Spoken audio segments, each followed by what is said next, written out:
standing here, well, Nelson, you're sitting, I'm standing here with Nelson Mbhele ahead of your third fight as a professional. A step up, let's look at that. Two guys that are 2-0, yourself versus Darrin Rossouw. How do you feel about this particular matchup? I'm feeling good about it, you know. It's kind of a step up fight for the both of us, so we're both coming in with something to prove in this fight. Well, looking at your previous two opponents compared to him, would you agree that it is a step up? Yeah, most definitely. It's definitely a step up for me, and it's definitely a step up for him too. Looking at the middleweight division at the moment, with him being the next challenger in 3 fights, I mean, you could be looking at some of the bigger contenders get through him.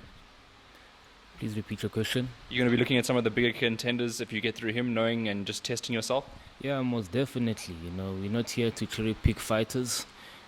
Wherever we get, we fight. You know, I'm not here to pick any opponent. I fight whoever comes my way, and yeah. So I know with the less busy schedule this year, it's hard to get fights. But you managed to get onto the Gauteng Boxing Promotions Association tournament. I know that you are usually aligned with the Golden Gloves Promotions, but getting an opportunity like this, did you just have to grab it?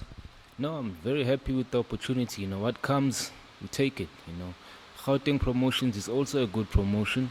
So I'm very grateful for the opportunity. I'm grateful to Gauteng Promotions for this opportunity. And when you're looking at yourself, I mean, each fight you get better and better and better. What have you worked on to improve in this camp? I've worked on a whole lot of things to improve in this camp. Like I said in a previous interview, the aim is always to improve and impress. So every fight I have to improve. So I've done a lot of work in the gym, improve the fitness, improve the speed, improve everything in general. A little bit of, I'd say a little bit something to add to the story is the fact that Darrin Rossouw is training with Vusi Mtolo. You know, Marco Louis works with Vusi, works with Mimo. Does that add to a little bit of spice in this?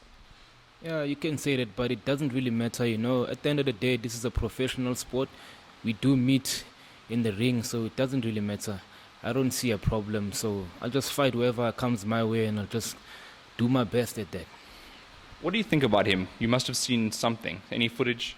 I don't think anything about him. He's just another boxer who's coming to fight and prove a point, same as me. You know, no disrespect towards him, but he's coming to prove a point and I'm coming to prove a point. So at the end of the day, the better fighter will win, and I believe I will be the better fighter at the end of the day. How long have you been preparing for this fight?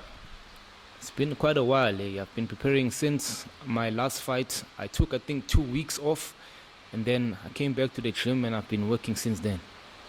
And again, you know, when you're looking at him, it's 4 rounds. Do you look to go to maybe some points, stoppage? What are you actually looking at? I don't give much predictions. You know, the prediction will happen in a fight, you know, because anything can happen in a boxing fight. So it'll be a surprise to everybody. So I'm just saying people must tune in, be there, and they will see.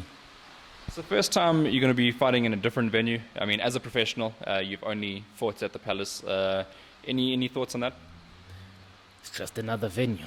It's just another venue, but same thing. We're still boxing at the end of the day, so it doesn't make any difference to me. I'm still doing what I do best, and I'm okay with it, and I'm happy with it. You must be excited that fans are allowed back into venues, meaning some of your supporters can come through. Yeah, very, very excited. You know, the fans as well are excited. We are all excited to have them back. You know, it's been very tough without them. You know, to fight there in a silent arena, it's not. We never got used to it, but now we're happy to have the fans back. And yeah, they're definitely allowed now. Just not sure of the numbers. Yeah, so apparently it's like half a venue from what we've seen, but still, I mean, that can make some good noise. Yeah, of course, definitely. Having fans there will definitely make a huge difference for each and every boxer who will be fighting. The fact that Rossouw, I'm going to go back to your opponent, came up and he spent, you know, a few extra weeks at altitude. Do you think that helps him? I really don't know. Hey, I really don't know. I don't know much about Darrin. He doesn't know much about me, so I can't say it will affect him. Maybe he does prepare himself well in those conditions. I don't know, so I can't answer that question much clearly. Yeah. Have you met him before? No. I've never met him before. Never? No.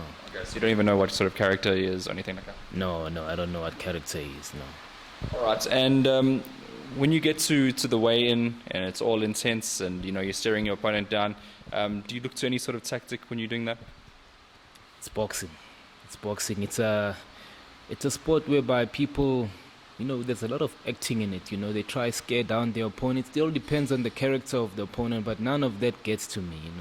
We know what we're there for. We know we're professional enough to understand I'm there to fight. I'm not there to be a clown, so I'm just there to do my thing and be professional about it. Do you have a favorite middleweight since you're in the middleweight division in the world? Favorite middleweight has to be Gennady Golovkin, Triple G. What do you like so much about him? He's a very, very humble guy. He doesn't talk much. He does talk with this in that ring. So he's a very, very good opponent. Fighter. And I really look up to him as a middleweight. Well, you're going to get one day where a guy will talk. He will talk. No one yet, because obviously you haven't interviewed your opponents to date, has said anything about you. Do you think that would drive you more if you had someone that was, smack talking, so to speak? Nah, not really. I'm not much of a trash talker. I just speak my mind. I speak what I know and I speak what I will do. If whoever comes against me is a trash talker, it won't even affect me in any way. This is boxing. If you feel that he's confident in doing that, not that I'm saying he's a trash talker, I don't know him. He doesn't know me. So we will see on his interview. But yeah, that's just me in general. Yeah.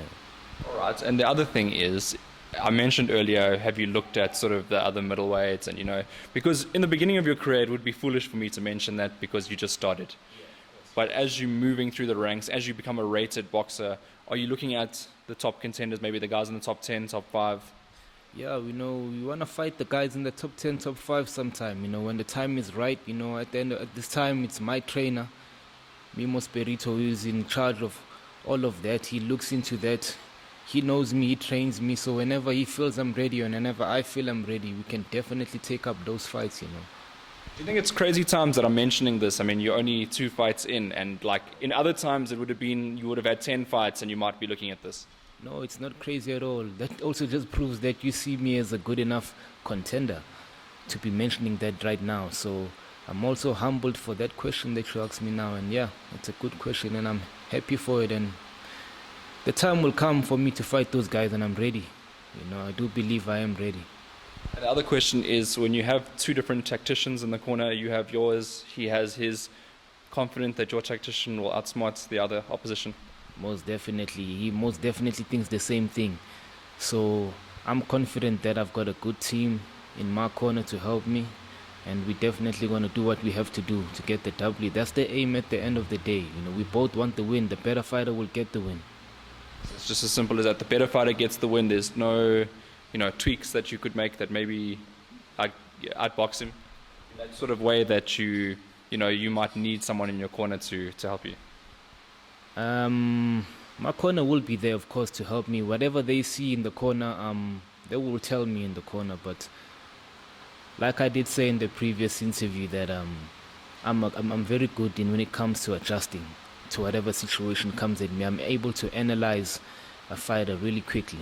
So I don't see myself struggling a lot with Darrin. I believe in my capabilities, so does he. So it's just going to be an interesting fight, and I'm confident that I'm going to take that W. All right, and if you could look into the camera, just give Darrin Rossouw a message before you 2 step in the ring. I don't have much to say to you, my brother. You don't know me. I don't know you. And all I can say is, let's just go out there, bring your A game, I'm going to bring my A game, Like I just said now to Hayden, I'm not much of a trash talker. I talk in the ring. So let's meet in the ring and let's give the fans, now that they will be there, let's give them a fight that they will be happy to see, and let's do our thing, man. Let's do our thing. And then lastly, as I always do in the interviews, thank you, shout out for anybody. Yeah, before I come to my sponsors, I would firstly like to thank my team. I've had a tremendous team in this camp. Very tremendous team. My trainers has been helping me big time. Mimo Spirito has been a great trainer. I've had Shannon helping me out big time. I've had Johnny helping me. So my team, my Dwayne, sparring partners, all of them have been very, very helpful for me in this training camp, and it's been a very, very good training camp, and I'm really, really appreciative of them. Then secondly, I would like to thank my sponsors, the gym sponsors as well, Mandy and Leon from Forklift Handling, Gary from Bulldog Abrasives, as well as Jacques from Next Generation Coatings. And then I'd like to thank you, Mr. Hayden, for the interview. We truly appreciate the interview, and I would like to thank my family and my friends that have all been supportive. You guys know yourselves. I don't want to mention any names so that I don't forget anyone, but you guys know yourselves very well, and I'm truly, truly grateful for it. Thank you. All right, thank you very much for speaking to us. Thank you.